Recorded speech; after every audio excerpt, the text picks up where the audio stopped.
మరి MPDO office గారి దగ్గరికి బహుజన్ సమాజ్ పార్టీ ఆధ్వర్యంలో సమాజ్ పార్టీ తరఫున మేమందరం కలిసి ఇందిరమ్మ ఇళ్లపై నిజమైన అర్హులకే వారి ఇళ్లను కేటాయించాలని మరి ఎంపీడీఓ గారిని కోరి వారికి వినతి పత్రం ఇవ్వడం జరిగింది. ఇక్కడి వరకు ఆ లిస్ట్ ఇంతవరకు ఇందిరమ్మ ఇల్లు అర్హులైన వారు ఎంతమంది ఉన్నారో లేదంటే ఎంతమందికి ఇల్లు ఇచ్చారో అనే సమాచారం అయితే ఇప్పటి వరకు మాకు ఇవ్వట్లేదు.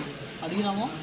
మరి అదే విధంగా మేము కోరేది ఏంటంటే ప్రతి ఒక్క ఎవరైతే అర్హులు నిజమైన అర్హులు ఉన్నారో వాళ్ళకు మాత్రమే ఇందిరమ్మ ఇళ్ళని కేటాయించాలి. ఇందిరమ్మ ఇళ్ళ పేరుతోటి కాంగ్రెస్ ప్రభుత్వానికి అనుచరులకు వాళ్ళ కార్యకర్తలకు మాత్రమే ఇల్లు ఇచ్చుకుంటున్నారు. మరి ఒక లిస్ట్ కూడా బహిర్గతం చేయట్లేదు.